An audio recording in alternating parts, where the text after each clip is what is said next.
नमस्कार दोस्तों, स्वागत है आपका friends at preparation YouTube channel पर। और इस चैनल पर रोजाना मैं लेके आता हूं आपके लिए करंट अफेयर और जनरल स्टडी से रिलेटेड ये क्वेश्चन की वीडियो, जिसमें हम डिस्कस करते हैं उन क्वेश्चन की जो कि आपसे पूछे जा सकते हैं अगर आप प्रिपरेशन कर रहे हैं किसी कॉम्पिटिटिव एग्जामिनेशन में, यूपीएससी, एसएससी या किसी स्टेट की पीसीएस एग्जाम की आप तैयारी कर रहे हैं, बैंकिंग वगैरह या एसएससी वगैरह, तो उन सारे एग्जाम के लिए ये वीडियो आपके लिए यूजफुल हो सकती है। तो मेरे साथ प्रैक्टिस करिए और चेक करिए कि आपकी प्रिपरेशन कैसी है, ताकि जब एग्जाम में आप बैठे तो इन सारी मिस्टेक्स को आप रिवाइज करके रेक्टिफाई कर चुके हो और एग्जाम में अपना बेटर परफॉर्मेंस दे सके। चलिए स्टार्ट करते हैं फर्स्ट क्वेश्चन के साथ। क्वेश्चन है आपके लिए, consider the following statement with reference to the inner line permit. यानी कि इस क्वेश्चन में आपसे जो पूछा जा रहा है, इनर लाइन परमिट के बारे में आपसे क्वेश्चन पूछा जा रहा है। और यहाँ आपको तीन स्टेटमेंट दे दी गई है। ये फर्स्ट स्टेटमेंट है, ये सेकेंड है और ये थर्ड स्टेटमेंट है। और नीचे आपसे बोला जा रहा है कि which of the statement given above are correct, यानी करेक्ट स्टेटमेंट इन तीनों में से क्या है, ये आपको आइडेंटिफाई करना है। तो पहले स्टेटमेंट पढ़ लेते हैं। फर्स्ट स्टेटमेंट में बोला जा रहा है, currently it is applicable in Manipur, Arunachal Pradesh, Nagaland and Meghalaya. मतलब ये हमारी कंट्री में ये स्टेट है नॉर्थ ईस्ट के, मणिपुर, अरुणाचल प्रदेश, नागालैंड और मेघालय, जहां करंटली ये इनर लाइन परमिट लागू है। ठीक है। सेकंड आपसे बोला जा रहा है, सिटीजन अमेंडमेंट एक्ट, जिसे शॉर्ट में सीएए बोला जा रहा है, 2019 में जो ये एक्ट आया था, ठीक है, is not applicable to inner line permit area.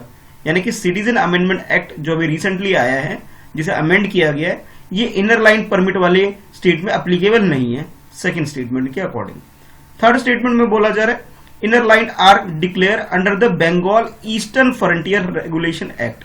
यानी कि जब हमारी कंट्री में ब्रिटिश थे तो उस टाइम एक एक्ट लेके आया गया था जिसका नाम है Bengal eastern frontier regulation act, जो शॉर्ट में BEFR 1873 का ये एक्ट है, जिसके तहत इसे इनर लाइन परमिट को जो प्रोविजंस रखे गए थे हमारी कंट्री के अंदर। अब आपसे करेक्ट स्टेटमेंट की डिमांड की जा रही है। तो ऑप्शन ए में बोला जा रहा है कि फर्स्ट और सेकंड स्टेटमेंट है वो करेक्ट है। ऑप्शन बी में आपसे बोला जा रहा है कि सेकंड एंड थर्ड स्टेटमेंट ये करेक्ट है। और ऑप्शन सी में बोला जा रहा है first and third statement correct है। और डी में आपसे बोला जा रहा है कि तीनों स्टेटमेंट 1, 2, 3 तीनों स्टेटमेंट करेक्ट है। तो आपको ये आइडेंटिफाई करना है कि कौन सा स्टेटमेंट करेक्ट है, ये आपने आइडेंटिफाई करना है और उसके अकॉर्डिंग आपको क्वेश्चन का आंसर बताना है। तो इस क्वेश्चन का आंसर जो होगा वो होगा बी, यानी कि सेकेंड एंड थर्ड। अगर आपने अटेम्प्ट किया है बी ऑप्शन, इट मीन्स आप करेक्ट है। अच्छा, अब थोड़ा डिटेल में पढ़ लेते हैं कि भाई इनर लाइन परमिट है क्या एक्चुअल में। तो इनर लाइन परमिट होता क्या है कि कुछ स्टेट अपने ट्राइबल पॉपुलेशन को सेव करने के लिए बाहर के स्टेट से, यानी कि दूसरे स्टेट से किसी को अंदर नहीं आने देती है, बल्कि लिमिटेड लोगों को ही अंदर आने के लिए परमिशन देती है। तो वो जो परमिशन के लिए जो डॉक्यूमेंट यूज होता है उसे बोला जाता है इनर लाइन परमिट। ठीक है। और ये जो हमारी कंट्री में फिलहाल एट प्रेजेंट की अगर हम बात करें तो ये मणिपुर में है, अरुणाचल प्रदेश में और नागालैंड में, ठीक है, और मिजोरम में। ये कुछ स्टेट है हमारी कंट्री के अंदर जो कि नॉर्थ ईस्ट में है, मणिपुर, अरुणाचल प्रदेश, नागालैंड और मिजोरम, जहां पे ये परमिट एप्लीकेबल है, यानी कि लागू है। और जब इसमें जो बोला गया था आपके पास मेघालय में ऐसा परमिट लागू नहीं है। हाँ, वहां की गवर्नमेंट ये इश्यू रेस कर रही है कि भी हम भी अब मेघालय के अंदर किसी को एंटर करने से पहले परमिशन की कंडीशन रखेंगे। यानी कि जो फर्स्ट स्टेटमेंट है ये गलत हो गया हमारे लिए, सिर्फ मेघालय की वजह से। अच्छा, अब देखते हैं सेकंड स्टेटमेंट, जो बाद में आपसे बोला गया था कि सिटीजन अमेंडमेंट एक्ट, जो कि अभी 2019 में आया है, जिसे CAA बोला जा रहा है, तो ये रिस्ट्रिक्ट करती है कि ये जो इनर लाइन परमिट है ये अप्लीकेबल नहीं है उन स्टेट में जहां पे ये इनर लाइन परमिट एग्जिस्ट है। यानी कि इस एक्ट का सेक्शन 6B का जो फोर्थ क्लॉज है उसके अकॉर्डिंग ये सिटीजन अमेंडमेंट एक्ट में ये प्रोविजन है कि इस एरिया में, यानी कि उन स्टेट में जहां पे इनर लाइन परमिट है, वहां ये अभी इसे हटाया नहीं जा सकता। ठीक है, ये बोला जा रहा है सेकंड स्टेटमेंट के अकॉर्डिंग। और थर्ड स्टेटमेंट में जो आपसे बोला गया था कि ब्रिटिश टाइम पर, यानी कि 1873 में एक एक्ट आया था जिसका नाम है Bengal eastern frontier regulation act. इस एक्ट के तहत ये इनर लाइन परमिट का कॉन्सेप्ट हमारी कंट्री में आया था। यानी कि ये ब्रिटिश के टाइम पे ये इनर लाइन परमिट का कॉन्सेप्ट था और तब से अभी तक ये फॉलो हो रहा है। तो स्टेट कौन कौन सी है, तो ध्यान रखिएगा, एक मणिपुर है, first, second Arunachal Pradesh, third Nagaland and fourth Mizoram. यानी कि अगर नॉर्थ ईस्ट की अगर हम बात करें तो एक मेघालय को छोड़ दीजिए, त्रिपुरा को छोड़ दीजिए, असम को छोड़ दीजिए। ठीक है, यानी कि जो सेवन सिस्टर है, सेवन सिस्टर में से असम को छोड़ के त्रिपुरा को छोड़ के और मेघालय को छोड़ के, इन 3 स्टेट को छोड़कर बाकी 4 स्टेट जो है वह इनर लाइन परमिट की हमें जरूरत पड़ती है। ठीक है, चलिए अब देखते हैं नेक्स्ट क्वेश्चन को। तो करेक्ट आंसर आपका इस क्वेश्चन का हो गया बी हो गया। ठीक है, सेकंड क्वेश्चन में आपके पास जो दिया गया वो डिफेंस एक्सरसाइज दे रखा है और उसके बाद कंट्रीज के नेम गिवन है और आपको ये बताना है कि which of the pair mention above are not correct, यानी कि जो गलत पेयर है वो आपको आइडेंटिफाई करना है। यहाँ आपके पास कंट्री का नेम गिवन है और एक्सरसाइज डिफेंस एक्सरसाइज का नाम भी गिवन है, उसमें से आइडेंटिफाई करना है कि कौन सा गलत है। जैसे फर्स्ट आप देख पा रहे हैं, फर्स्ट में ऐसा बोला जा रहा है इप्सामार एक्सरसाइज, और ये किसके बीच में बोला जा रहा है, ये इंडिया एंड ओमान के बीच में। फिर मालाबार, मालाबार के बारे में बताया जा रहा है, ये इंडिया, जापान और यूएसए के बीच में होती है exercise. Next Indira, Indira exercise India और रशिया के बीच में होती है। ठीक है, ये थर्ड स्टेटमेंट में दिया गया। और फोर्थ आपको जो मैचिंग जो दे रखी है आपके पास वो कोंकण के बारे में बोला जा रहा है, और ये कोंकण एक्सरसाइज इंडिया और फ्रांस के बीच में होती है। तो ये 4 पेयर है आपके पास डिफरेंट डिफरेंट कंट्री और उनके साथ जो इंडिया के डिफेंस एक्सरसाइज है उसके बारे में। अब आपको आइडेंटिफाई करना है इनमें से गलत स्टेटमेंट कौन सा है। तो आपके पास जो ऑप्शन है कुछ इस तरह से, ए में बोला जा रहा है कि फर्स्ट और सेकंड यानी कि इप्सामार और मालाबार एक्सरसाइज गलत मैच है। बी में आपसे बोला जा रहा है second and third, it means Malabar और इंदिरा एक्सरसाइज है, इसके बारे में ये गलत स्टेटमेंट गिवन है जो मैचिंग दे रखी है आपको। सी स्टेटमेंट, सी ऑप्शन के अंदर statement third and fourth, third में इंदिरा एक्सरसाइज के बारे में और फोर्थ में कोंकण एक्सरसाइज के बारे में जो मैचिंग दे रखा है वो गलत है। और डी में बोला जा रहा है कि first and fourth, it means इप्सामार और कोंकण एक्सरसाइज के बारे में जो इन्फॉर्मेशन दे रखी है वो गलत है। तो गलत इन्फॉर्मेशन इसके अंदर क्या है, यानी कि नॉट करेक्ट क्या है, ये आपको आइडेंटिफाई करना है। क्वेश्चन को एक बार अटेम्प्ट कर लीजिए। तो इस क्वेश्चन का जो करेक्ट आंसर है इसका डी। डी का मतलब है जो फर्स्ट स्टेटमेंट और फोर्थ स्टेटमेंट ये गलत हो गई। फर्स्ट का मतलब इप्सामार एक्सरसाइज जो है वो गलत दे रखा है आपको, और इसके अलावा जो कोंकण एक्सरसाइज दे रखा है ये भी गलत दे रखा है। यानी कि जो क्वेश्चन में आपको जो इप्सामार के बारे में बोला गया है कि इंदिरा ओमान के बीच में, नहीं भाई ये गलत हो गया थोड़ा। और करेक्ट आंसर जो इसका हो जाएगा वो हो जाएगा India, Brazil and south Africa. India, Brazil and south Africa के बीच में जो एक्सरसाइज होती है उसका नाम है इप्सामार एक्सरसाइज। ठीक है, और जो कोंकण एक्सरसाइज के बारे में बोला गया कि जैसे आपके अंदर पास जो फोर्थ मैचिंग जो दे रखा है कि कोंकण एक्सरसाइज के बारे में इंडिया एंड फ्रांस, नहीं ये इंडिया एंड फ्रांस के बीच में एक्सरसाइज नहीं होती बल्कि इंडिया एंड ब्रिटेन के बीच में एक्सरसाइज होती है। ठीक है, तो करेक्ट आंसर जो हमारा हो जाएगा इस हिसाब से डी हो जाएगा। डी का मतलब है कि फर्स्ट गलत है और फोर्थ गलत है, और गलत ही बताना था हमें, इस वजह से डी हमारा आंसर हो जाएगा। ठीक है, यानी कि सेकंड एंड थर्ड सही था। तो सेकंड एंड थर्ड को भी एक बार देख लेते हैं। यानी कि मालाबार के बारे में जो बोला जा रहा है इंडिया, जापान और यूएसए, ये बिल्कुल ठीक है। इंदिरा एक्सरसाइज के बारे में बोला जा रहा है इंडिया एंड रशिया, ये दोनों स्टेटमेंट गलत करेक्ट है। और आपसे जो इनकरेक्ट स्टेटमेंट के बारे में बोला गया वो इप्सामार है और कोंकण है। कोंकण इंडिया एंड ब्रिटेन के बीच में, और इप्सामार इंडिया, साउथ अफ्रीका और एक कंट्री और है। कौन सी कंट्री है वो? तो वो कंट्री है आपकी ब्राजील। ठीक है, इनके बीच में एक्सरसाइज होती है। चलिए देखते हैं नेक्स्ट क्वेश्चन को। तो नेक्स्ट क्वेश्चन में आपसे पूछा जा रहा है with reference to the ice shelves consider the following statement. Ice shelves जो होता है, यानी कि हम ऐसे बोल सकते हैं जो जहां पे बर्फ वगैरह जहां ज्यादा होता है, ग्लेशियर वाला जो एरिया होता है, उसके रिगार्डिंग आपसे क्वेश्चन पूछा जा रहा है कि आइस शेल्व्स के बारे में ये स्टेटमेंट है, इनको आइडेंटिफाई करिए। और नीचे आपसे बोला जा रहा है कि गलत स्टेटमेंट क्या है, यानी कि नॉट करेक्ट स्टेटमेंट क्या है, ये हमें बताना है। ठीक है, 2 स्टेटमेंट है, दोनों स्टेटमेंट को एक एक करके देख लेते हैं। तो फर्स्ट स्टेटमेंट में आपसे बोला जा रहा है अ फ्लोटिंग सीट। कई बार आपने सुना होगा कि जो इधर इस तरह के जो एरिया होते हैं जहाँ पे बर्फ वगैरह जाती होती है, तो वहां पता नहीं चल पाता कि पानी कहाँ पे है, बर्फ कहाँ पे है। तो इस तरह से काफी सारे प्रॉब्लम क्रिएट हो जाती है उस एरिया में।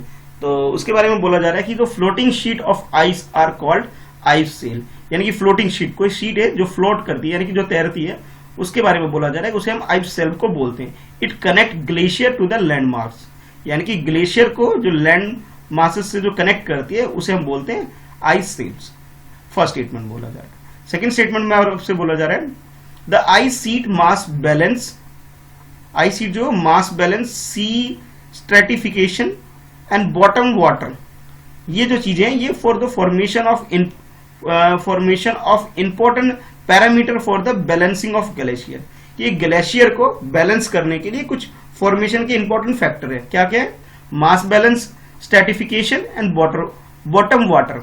ये 3 ऐसे फैक्टर हैं जो कि ग्लेशियर के फॉर्मेशन के लिए बेसिक चीजें हैं, उसके पैरामीटर के अंदर आती है। ये सेकंड स्टेटमेंट में बोला जा रहा है। अब आपको ये बताना है कि इन दोनों स्टेटमेंट के अंदर से गलत स्टेटमेंट क्या है।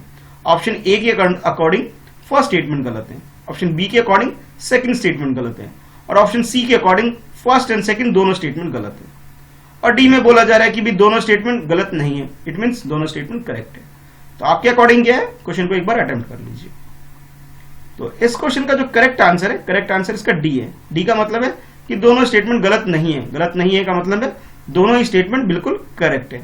हमें यहाँ पे गलत स्टेटमेंट आइडेंटिफाई करना था, गलत कोई सा भी नहीं है, इट मीन दोनों स्टेटमेंट करेक्ट है। अच्छा, अब थोड़ा सा डिस्कस कर ले। तो जो आई सेल्फ के बारे में जो आपको बताया गया था स्टेटमेंट 1 के अंदर, बिल्कुल सही बात बोली गई थी। आई स्टेटमेंट को हम डिफाइन कर सकते हैं कि भी ये फ्लोटिंग शीट है, जो कि जो बर्फीले एरिया होता है ना, जैसे नॉर्थ नीदरलैंड वगैरह, या फिर ऊपर के जो जैसे ग्रीनलैंड का जो एरिया है, या फिर नॉर्वे कंट्री है, रशिया का जो अपर पोर्शन है, ये जो एरिया है जहां पे क्या है कि बर्फ वगैरह ज्यादा जमती है, तो वहां के बारे में आप बोल सकते हैं कि भी ये फ्लोटिंग शीट होती है आइस सेल्फ, ठीक है। और ये क्या करती है, मेंटेन करती है ग्लेशियर की स्टेबिलिटी को, इसका मेन काम ये होता है। अच्छा, अब इसके बारे में जो बोला गया, इसके जो पैरामीटर है इसके फॉर्मेशन के, जो 3 मेन पैरामीटर के बारे में बोला गया था, वो बिल्कुल सही है। यानी कि मास बैलेंस, सी स्ट्रेटिफिकेशन और बॉटम वाटर, ये 3 मेजर फैक्टर है जो किसी भी ग्लेशियर के फॉर्मेशन के लिए इंपॉर्टेंट है। यानी कि दोनों स्टेटमेंट सही हो गया, इसलिए हमारा आंसर डी हो गया। यानी कि नाइदर 1 नॉट 2, यानी कि ना फर्स्ट गलत है ना ही सेकंड गलत है, या 2 और लिख लीजिएगा, ठीक है। चलिए देखते हैं नेक्स्ट क्वेश्चन को। नेक्स्ट क्वेश्चन में आपसे पूछा जा रहा है स्वदेश के बारे में पूछा जा रहा है कि स्वदेश अभी रिसेंटली न्यूज में था, तो उसके रिगार्डिंग में पूछा जा रहा है कि ये किससे रिलेटेड है। तो ऑप्शन ए में आपसे बोला जा रहा है ये एक डाटाबेस है, कि स्वदेश क्या है, एक डाटाबेस है for qualified citizen based on their skill test. एक स्किल टेस्ट कंडक्ट किया गया है क्वालिफाइड सिटीजन का हमारी कंट्री में, और उसके अकॉर्डिंग एक डाटाबेस प्रिपेयर किया गया जिसका नाम स्वदेश रखा गया है। नेक्स्ट बी में बोला जा रहा है कि creation of border security infrastructure in the border state, यानी बॉर्डर स्टेट यानी कि जो वो स्टेट जहां पे इंटरनेशनल बॉर्डर काउंट होता है, यानी कि वो स्टेट जो कि किसी दूसरी कंट्री के साथ बॉर्डर शेयर करता है, तो वहां पर क्या किया जा रहा है, एक बॉर्डर क्रिएट किया जा रहा है, वो उसके लिए इंफ्रास्ट्रक्चर डेवलप किया जा रहा है, तो उसका नाम स्वदेश रखा गया है। सी में आपसे बोला जा रहा है कि जीपीएस बेस्ड कार्ड है जो कि fisherman in the coastal area या कोस्टल स्टेट जो भी हमारी कंट्री के अंदर यानी साउथ के जो स्टेट है, वहां पर फिशरमैन को एक कार्ड दिया जा रहा है जिसका नाम दिया गया है स्वदेश, जो कि जीपीएस बेस्ड एक कार्ड है। अच्छा, डी में आपसे बोला जा रहा है कि submission under the make in India के तहत एक सबमिशन है to increase the export of handicraft from country, यानी कि हमारी कंट्री से जो भी हैंडीक्राफ्ट वगैरह जो जाते हैं एक्सपोर्ट के लिए, जो सबमिट किए जाते हैं, उस सबमिट को का जो नाम रखा गया है उसका नाम रखा गया है स्वदेश, ठीक है। ये आपके पास 4 ऑप्शन है, इन 4 ऑप्शन के अकॉर्डिंग आप क्वेश्चन को अटेम्प्ट करिए और अपने आंसर बताइए सही आंसर इसका क्या है। आई होप आप लोगों ने क्वेश्चन अटेम्प्ट कर लिया होगा। तो इस क्वेश्चन का जो करेक्ट आंसर है, यानी कि स्वदेश की अगर हम बात करें तो इसका फुल फॉर्म होता है skill worker arrival database for employment support. अभी जैसा कि आप लोगों को मालूम है कि अभी वर्ल्ड में कोविड-19 एक बहुत बड़ी प्रॉब्लम हो गई, इसकी वजह से वंदे भारत एक्सप्रेस एक मिशन स्टार्ट किया गया हमारी कंट्री में। वंदे भारत मिशन क्या है कि बाहर जो दूसरी कंट्री में हमारी कंट्री के जितने भी एनआरआईज हैं, ठीक है, उनको अपनी कंट्री में बुलाया जा रहा है, या यूं कहें कि जो माइग्रेंट वर्कर है जो हमारी कंट्री से दूसरे कंट्री में चले गए हैं काम के लिए, अपने काम वगैरह के लिए, तो वहां कोविड-19 की वजह से जो उनका काम ठप पड़ गया है, अब उनके पास कोई एम्प्लॉयमेंट नहीं रहा, तो जब वो हमारी कंट्री में वापस रिटर्न आ रहे हैं, ठीक है, तो उनका एक टेस्ट कंडक्ट किया जा रहा है कि वो कितने स्किलफुल है, और उसके अकॉर्डिंग उन्हें एम्प्लॉयमेंट दी जाएगी। तो इस एम्प्लॉयमेंट का एक सपोर्ट से रिलेटेड ये स्कीम है, ठीक है, और इस स्कीम का नाम क्या है, स्वदेश है, जिसके अंदर क्या किया जा रहा है कि जितने भी क्वालिफाइड सिटीजन हमारी कंट्री के जो बाहर गए थे अब वो वापस आ गए हैं, तो उन्हें एम्प्लॉयमेंट प्रोवाइड किया जा सके, उसके लिए एक टेस्ट कंडक्ट किया जा रहा है ताकि एक डाटाबेस प्रिपेयर किया जा सके इनको एम्प्लॉयमेंट देने से रिलेटेड, ठीक है। तो करेक्ट आंसर जो हमारा हो गया वो हो गया फर्स्ट, यानी कि ये क्या है, एक डाटाबेस है for qualified citizen based on their skill test. तो स्किल टेस्ट के हिसाब से जो भी उनका रैंकिंग बन रही है या जो भी जिस कैटेगरी में उन्हें डाला जा सकता है उसके रिगार्डिंग में एक स्किल टेस्ट का एक डाटाबेस है। तो करेक्ट आंसर जो हमारा हो गया वो हो गया फर्स्ट ऑप्शन, ठीक है। चलिए अब देखते हैं नेक्स्ट क्वेश्चन को। नेक्स्ट क्वेश्चन में आपसे पूछा जा रहा है consider the following statement with reference to the central employment guaranteeing council. कि हमारी कंट्री में स्टेट गवर्नमेंट के द्वारा जो एम्प्लॉयमेंट गारंटी दी जाती है, यानी कि आप लोगों ने एक टर्म भी काफी न्यूज में सुना होगा, मनरेगा। ठीक है, तो मनरेगा से रिलेटेड शायद ये क्वेश्चन हो सकता है, आपको गैस करना है कि सही है गलत है, कि भाई उससे रिलेटेड जो गारंटी दी जाती है, हाँ, तो उसके बारे में आपसे पूछा जा रहा है कि सेंट्रल एम्प्लॉयमेंट गारंटी काउंसिल जो है इसके बारे में बताइए सही बात क्या है। जैसे नीचे जो पूछा जा रहा है ना आपसे, which of the statement given above are correct, यानी कि करेक्ट स्टेटमेंट क्या है ये बताना है। देखिए ये जो बोला जा रहा है आपसे, करेक्ट स्टेटमेंट क्या है ये बताना है। ठीक है, तो फर्स्ट ये बोला जा रहा है, फर्स्ट स्टेटमेंट ये है और सेकंड स्टेटमेंट ये है। According to first statement, it is constituted under the Mahatma Gandhi national rural employment guarantee act, यानी कि मनरेगा के तहत इस काउंसिल की फॉर्मेशन की गई थी, इसे बनाया गया था, या बोले तो गठन किया गया था। पहला स्टेटमेंट। सेकंड स्टेटमेंट में बोला जा रहा है, विच of the statement, sorry, second statement के अंदर बोला जा रहा है, it is chair by the NITI Aayog chairman, या नीति आयोग की जो चेयरमैन है वो इसके हेड होंगे, किसके, इस काउंसिल के, जिसका नाम है सेंट्रल एम्प्लॉयमेंट गारंटी काउंसिल, यानी कि जिसे शॉर्ट में बोल सकते हो CEGC। CEGC के जो चेयरमैन होंगे वो कौन होंगे, नीति आयोग के, यानी कि हमारी कंट्री में जो नीति आयोग है, नीति आयोग के जो भी चेयरमैन होंगे वो इसके भी चेयरमैन या फिर इसके हेड होंगे, ये बोला जा रहा है। ठीक है, सेकंड स्टेटमेंट के अकॉर्डिंग। अब आपको ये आइडेंटिफाई करना है कि इसमें करेक्ट स्टेटमेंट क्या है इन दोनों में से। तो फर्स्ट स्टेटमेंट की अगर बात करें तो इसके अंदर बोला जा रहा है कि भी ओनली वन स्टेटमेंट, यानी फर्स्ट स्टेटमेंट जो है वो करेक्ट है। बी में बोला जा रहा है कि सेकंड स्टेटमेंट, यानी कि जो ये वाला स्टेटमेंट है नीति आयोग वाला, ये करेक्ट है। और सी में बोला जा रहा है बोथ स्टेटमेंट, यानी कि फर्स्ट भी और सेकंड भी दोनों स्टेटमेंट करेक्ट है। और लास्ट में डी में बोला जा रहा है कि नाइदर वन नॉट टू, यानी कि ये दो स्टेटमेंट जो दे रखा है फर्स्ट सेकंड, इनमें से कोई सा भी करेक्ट नहीं है। तो आपके हिसाब से करेक्ट क्या है, क्वेश्चन को अटेम्प्ट करिए। तो इस क्वेश्चन का जो करेक्ट आंसर है वो आंसर है फर्स्ट, यानी कि जो फर्स्ट स्टेटमेंट सिर्फ वो करेक्ट है। इसके हिसाब से बोल सकते हैं कि ऑप्शन ए हमारा आंसर हो गया।